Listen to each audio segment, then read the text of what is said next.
In this video, I'll talk about repeating motifs in art. What's a good motif and how do you put them together? And it's in my book, Ellen's Guide to Rhythm and Motion on Amazon. I'm going to show you some pictures with repeating units or motifs. And what do we want from our motifs? We want unity with variety. This motif is interesting because it has some straight lines, a little bit of curve, and then the three squares. And it is identifiable, and you can see that it is repeated in a diagonal direction.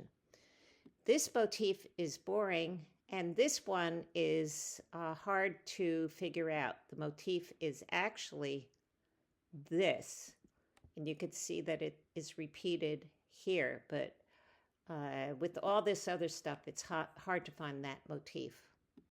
When using repeated motifs, the first question is how many should you use?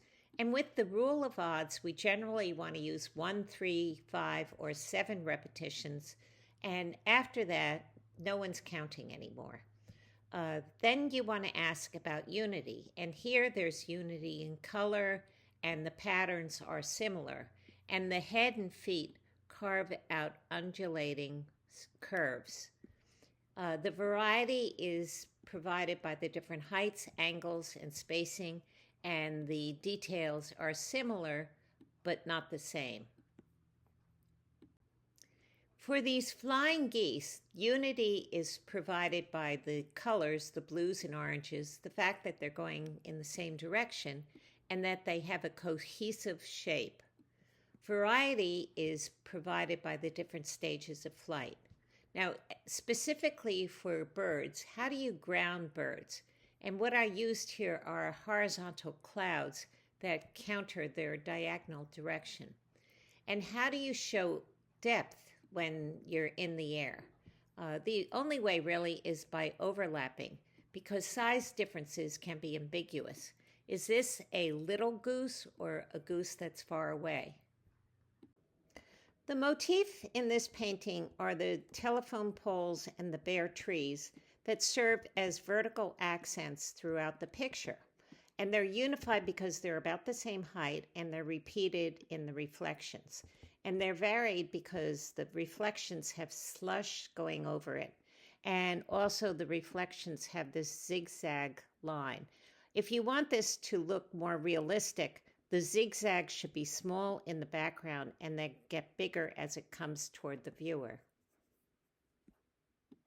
In Demuth's painting, we naturally look at the energetic curves of the acrobats from the foreground to the background.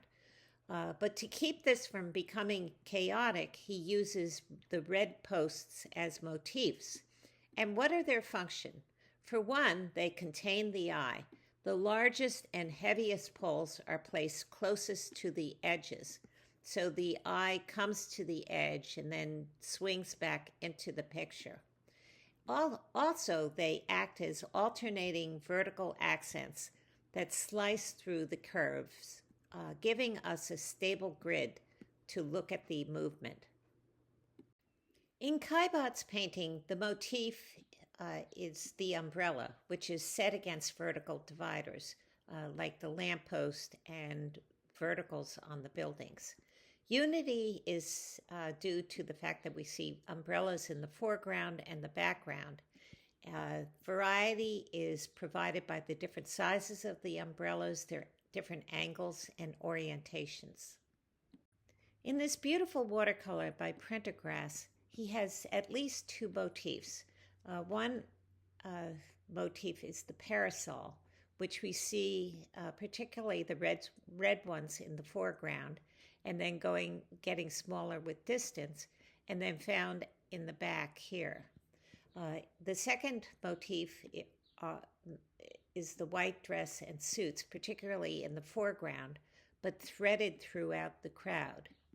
With so much activity, he needs rigid horizontal and vertical lines to stabilize the image, like the bridge, the railings, the buildings in the back, and the lamppost.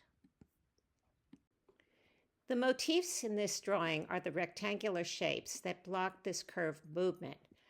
They are unified because they lie on this curve and angle in the same direction, And they're varied because some start low in the foreground and others start in the distance, and their length and thicknesses vary.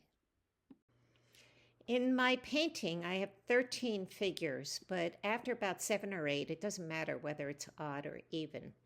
The motif are the white hats, which form a staccato pattern where we sort of hop around from one to the other around the circle. And the secondary motifs are the basket and the fruit.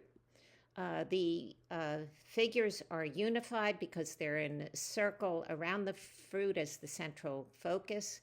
And they're either picking fruit or looking at fruit, although this one's asleep. And also the red-green contrast provides some unity. And there's a good deal of variety because the figures are different.